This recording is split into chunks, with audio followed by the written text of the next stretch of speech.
Hello everyone. Assalamu alaikum. My name is Mubashir Husain Rehmani and I am working as an assistant lecturer in Department of Computer Science at Munster Technological University, Ireland. I am thankful for the organizers who invited me to give a talk in Algeria Summit 2.0. The topic of my today's talk is on cognitive radio networks and blockchain. So first we understand about wireless standards and their operating features. So we have been using in our daily life different types of wireless technologies and standards. These technologies and standards ranges from uh, radio, which we can listen like AM radio or FM radio. We also use wireless standards or wireless technologies in the form of mobile communication. So we may use GSM, LTE, 3G, 4G, and now 5G is going to be launched. We also use Bluetooth for different technologies for short range communication. We also use Wi-Fi in our daily life for connecting internet, and we also use mobile broadband technologies. So if you can see, all these wireless standards, including television broadcasting, they use certain type of frequency bands. These frequency bands basically operate from few kilohertz to megahertz, gigahertz, and even now in terahertz. And they basically deployed indoor or outdoor. Some technologies are very well uh, very well operatable in an indoor environment. Others are applicable only for the outdoor environment, and there are numerous applications for these wireless standards and technologies. So the point that I want to make over here is that this wireless radio spectrum band on which these wireless technologies and standards are operating is basically a uh, very important resource, and it's basically a natural resource like other resources we have in our nature, such as petrol, gas, and other types of minerals. So this wireless radio spectrum band, as you can see on the right hand side, we have different types of uh, radiation, and these radiations can be in the form of radio waves, microwaves, infrared, visible, ultraviolet, X-rays, and gamma rays. They have their own operating frequencies and their own characteristics. Some of them are visible and some of them are not visible. And these, under this whole radiation types, we are focusing on wireless radio spectrum. So this wireless radio spectrum basically uh, can be considered in two paradigms: licensed band and unlicensed band. Licensed band is the one which is regulated by regulatory bodies of the government, and then there are unlicensed band of wireless radio spectrum, which we also called as industrial, scientific, and medical ISM band. So these unlicensed band are defined by ITU radio regulations, and they have numerous applications, including cordless phone, Bluetooth devices, NFC devices, Wi-Fi, garage door openers, and so on and so forth. So this, as I mentioned previously, this wireless radio spectrum is a natural resource. So it is very much scarce, and it is very much costly. And government normally made auctions, and companies, telecom companies who wants to build their communication network, try to buy this radio spectrum and then build their communication network on top of it. Recently, Germany raised 6.55 billion euros for 5G mobile spectrum auction, and you can see that it's basically uh, an auction of 420 megahertz of spectrum block by federal network regulator BNetZA. So this wireless radio spectrum is basically assigned using fixed spectrum assignment policy. Now, if we see at the wireless radio spectrum map of USA, which is regulated by the FCC, Federal Communication Commission, so you can see the wireless radio spectrum ranges from few uh, few kilohertz and goes to uh, megahertz and then gigahertz, higher frequency bands of gigahertz. This is the wireless radio spectrum of US, and here, as you can see, the spectrum chunk in the kilohertz band is used for broadcasting AM radio signals. Then there is another chunk of radio spectrum which is used for broadcasting television signals. Similarly, 3G, Wi-Fi, and all other types of satellite communication and all other types of communication can be done using these wireless radio spectrum bands. And these their usage is indicated in different colors in this map. So US basically follows fixed spectrum assignment policy for allocating these wireless radio spectrum bands for certain applications, including satellite, TV, mobile communication, etc. Then we have the wireless radio spectrum map of UK, Ofcom. As you can see, I'm just mentioning over here a range of 0 hertz to 2.1905 megahertz, where we have different usage of the wireless spectrum by sectors, including space science, aeronautical, public sector, amateur, broadcasting.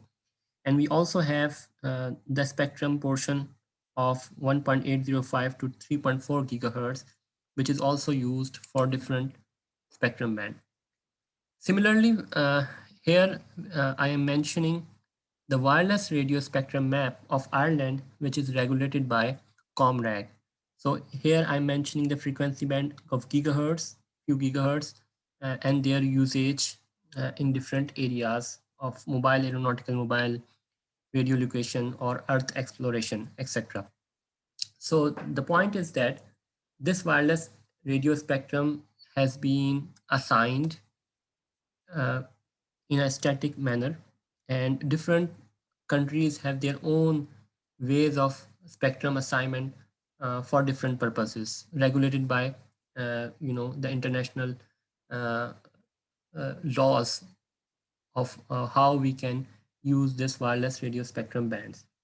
So this wireless radio spectrum band has shows a behavior because it is governed by the laws of physics.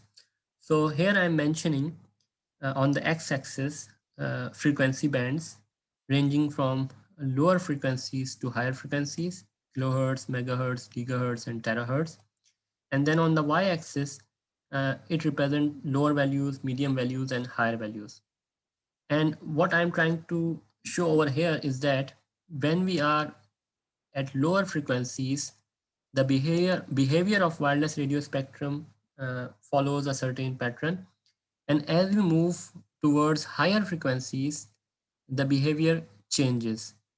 So as you can see, when we are at lower frequencies, let's say in kilohertz, the coverage area means the signal will travel to tens of kilometers. As you can see, at lower frequencies, the coverage area can be up to 50 kilometers. Similarly, it requires higher power to transmit the signal to higher ranges, and the power consumption is also higher. But at lower frequencies, what we can see is that the bandwidth, the capacity is very much lower. And as we move towards megahertz band, The coverage area reduces to 20 kilometers around. The transmit power also reduces, the power consumption also reduces, but the bandwidth increases. And when we move towards gigahertz band, the that coverage area, the signal transmission reduces to 100 meters. The transmit power also reduces, the power consumption also reduces, but fortunately, the bandwidth increases. And when we go to our higher frequencies, such as terahertz band, the coverage area, the signal coverage area becomes a few meters. The transmit power is also very low. The power consumption is also very low, but the bandwidth, the capacity is too much higher. So what we are looking at here in this graph is that when we are at lower frequencies, our signal can travel up to tens of kilometers and require higher transmit power and higher consumption, but we get very less bandwidth. And when we move towards higher frequency bands, such as terahertz band, our signal can travel to few meters and requires very less transmit power, and it consumes less power by the electronic components, but we have very higher bandwidth. Now the question is that this behavior, uh, how it relates to the communication systems. So if you see the communication system and map your communication system onto this graph, you will see that uh, we use uh, TV broadcasting, radio broadcasting at lower frequency bands, because uh, uh, the signal can travel to longer distances. But when we talk about mobile communication network, we need to use it in megahertz or in gigahertz frequency band. And even in gigahertz, we do not use mobile communication networks in general, because of the signal coverage area. So there are different ways to improve the coverage area, uh, how we can increase the coverage area in higher frequency band. But in general, higher frequency bands does not support uh, uh, higher coverage area. Now this wireless radio spectrum band, as I mentioned, is basically allocated in a fixed way. And as you can see on the left hand side, there's an there is a spectrum analysis. So these lines, green lines in this graph, shows the occupancy, and these empty spaces shows that the spectrum has not been utilized by the customers. So what we are trying to understand over here is that due to fixed spectrum assignment policy and the limited available spectrum in today's wireless network, there is an inefficiency in the spectrum usage, and it results in the creation of spectrum holes, as mentioned over here. So basically, this spectrum, since this spectrum is scarce and we cannot bring any extra spectrum from the nature, so we need to maximize its utilization. And this maximization and utilization can only be possible if we try to fill these gaps like here. In this manner, we can efficiently use the uh, the wireless radio spectrum. So in order to deal with this, we have a technology which we called as cognitive radio networks. So cognitive radio is basically a device that can be programmed and configured dynamically. It is like our mobile phone or television apparatus or radio. Uh, Basically, all of these devices can be called as a cognitive radio if they can be programmed and configured dynamically. So one of the feature of cognitive radio is that it can change its transmission and reception parameters. So in cognitive radio networks, we have two types of users: primary users and the secondary users. Primary users are basically the licensed users, while the secondary users are unlicensed users, or they are also known as cognitive radio devices. So the role of cognitive radio devices is to opportunistically use the wireless radio spectrum on two conditions: that the cognitive radio transmissions should not degrade the reception quality of the primary radio nodes, and CR nodes should immediately interrupt its transmission whenever any neighboring PR activity is detected. So there are four basic functions of a cognitive radio device. It includes spectrum sensing, spectrum management, spectrum sharing, and spectrum mobility. Spectrum sensing means the cognitive radio nodes will detect the unused spectrum and the presence of the licensed users or primary users. Spectrum management means select the best available channel. Spectrum sharing means coordinate access to this channel with other users. And finally, spectrum mobility means that vacate the channel when a licensed user or primary user is detected, and maintaining seamless communication. Here you can see uh, an architecture of cognitive radio network. On the left hand side, we have a primary network. It can be any type of primary network, any licensed network, including TV broadcasting network or mobile communication network. On the right hand side, you can see a cognitive radio network with infrastructure and without infrastructure. When we talk about cognitive radio network with infrastructure, it means there will be a cognitive radio base station, and cognitive radio nodes will be communicating with this cognitive radio base station. When we talk about cognitive radio network without infrastructure, it means the cognitive radio devices will communicate among each other without the presence of any cognitive base station. In cognitive radio network, we have primary radio nodes, the licensed users. These licensed users behave in a certain pattern depending upon the license spectrum band and the primary network. So they can show different types of activities. These includes long-term PR activity, high PR activity, low PR activity, and intermittent PR activity, as shown in this graph. When we talk about long-term PR activity, it means it's like someone is using free call packages and calling for long durations. High PR activity can be uh, can be considered as uh, usage of mobile phone in rush hours or in urban areas.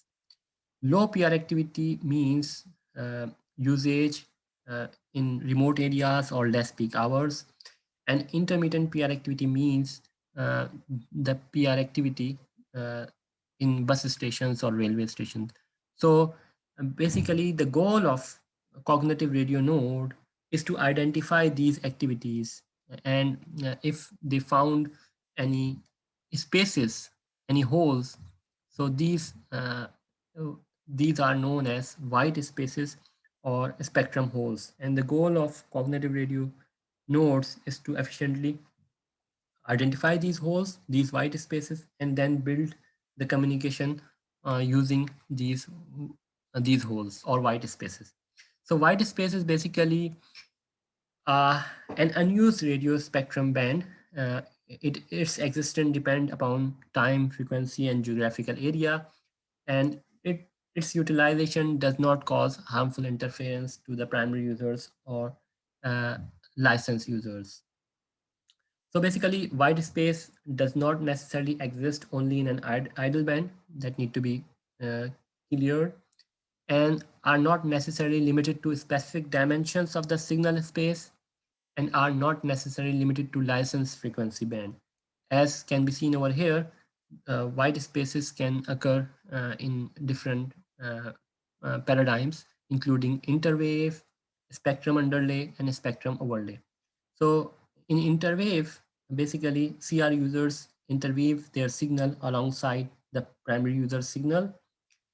In spectrum underlay, CR users transmit on licensed band using low power devices with a limited range, while in spectrum overlay, CR user transmits simultaneously with PUs on licensed frequency bands by changing characteristics of CR signal. So these are few of the ways in which white space can be identified and cognitive radio can operate.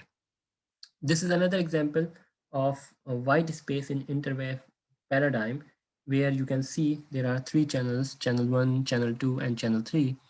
The dark uh, black or gray box basically shows an active PU on which the channel is being used by the primary user, and the shed and the white space is shown like this in in the white boxes. So you can see channel 1 is completely occupied, channel 2 is also completely occupied, but at certain uh, space it is not occupied.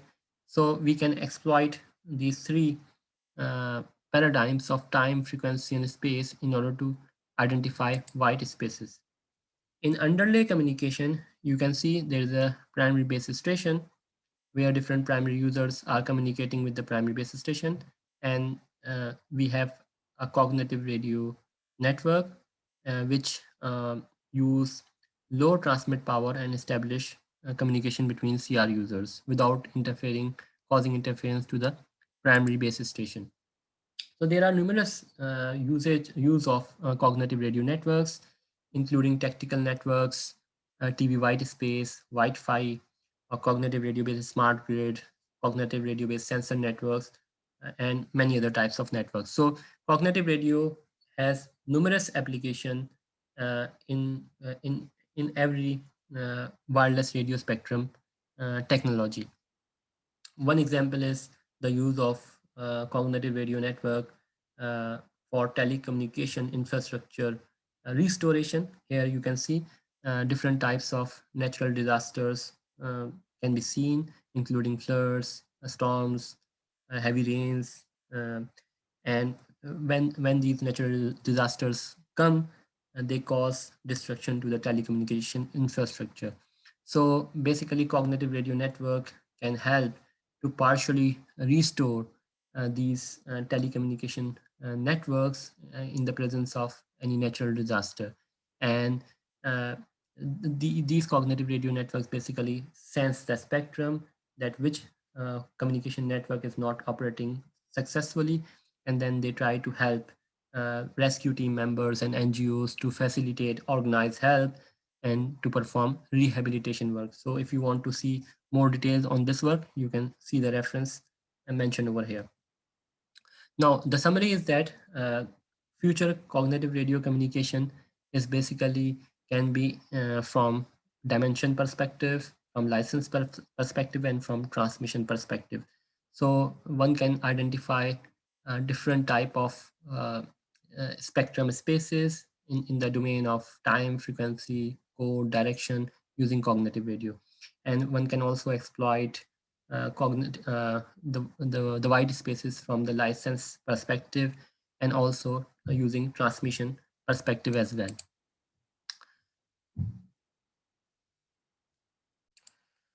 Now I move towards blockchain technology.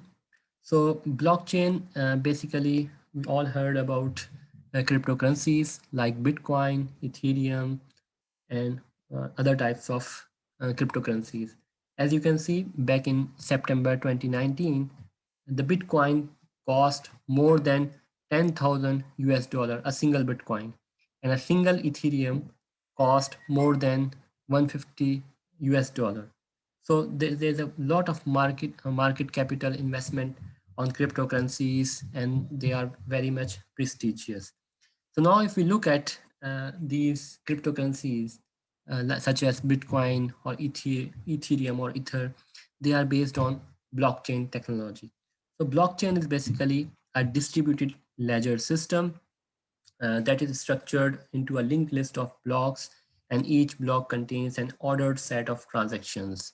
And this distributed ledger is distributed across many machines, and there are a lot of applications of blockchain, and these blockchain ledgers basically are maintained using different transactions. So new transactions can be added, but old transactions cannot be deleted or modified.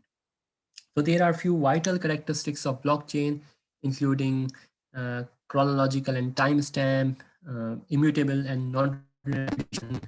They are cryptographically secured, distributed, transparent. So these vital characteristics of blockchain make a blockchain technology very much uh, powerful and very much applicable to different domains. Blockchain can be classified into public blockchain, private blockchain, or consortium blockchain.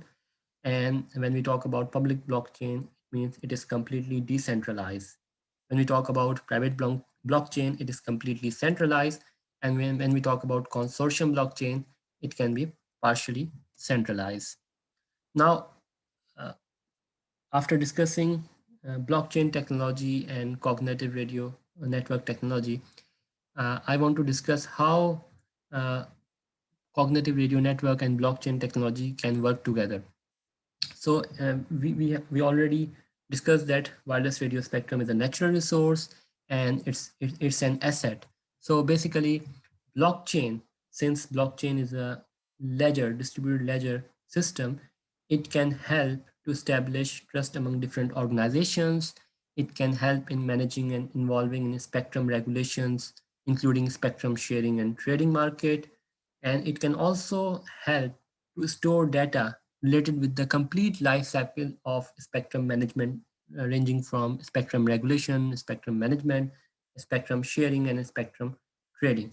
So you can see the wireless radio spectrum is a natural resource, and it is being regulated by the government agencies and government bodies, and different telecommunication companies try to use these wireless radio spectrum to build their networks. So governments or spectrum regulators, regulatory bodies can use blockchain technology to to manage all this spectrum management related issues. So you can see the spectrum regulator is basically the custodian of wireless radio spectrum, and it determines what are the usable frequency chunks, and then it can be assigned to the BTS, and then these are assigned to the primary users, and then the wireless radio spectrum can be traded to or by the spectrum users, and all these can be tracked by the blockchain technology. In blockchain, we have smart contracts. So smart contracts basically can revolutionize the spectrum trading process. With the smart contracts, several new business models for spectrum trading can be realized. Future trading of spectrum can now be possible upon completion of a certain condition, and it can reduce the business process time and make the whole system autonomous by removing the dependency of different entities involved with this spectrum management lifecycle. So with blockchain technology, spectrum trading for short period of time is also possible. Traditionally, spectrum can be traded only for a duration of months or weeks or days. But now, with the help of integration of blockchain technology, spectrum can be sold on short periods of time, such as hours, minutes, or even seconds. And this can only be possible with the help of blockchain technology in cognitive radio networks. So to summarize, there are a lot of applications of blockchain technology in cognitive radio networks. More details can be found in these references. So thank you very much, and I'm looking forward for any questions if you have.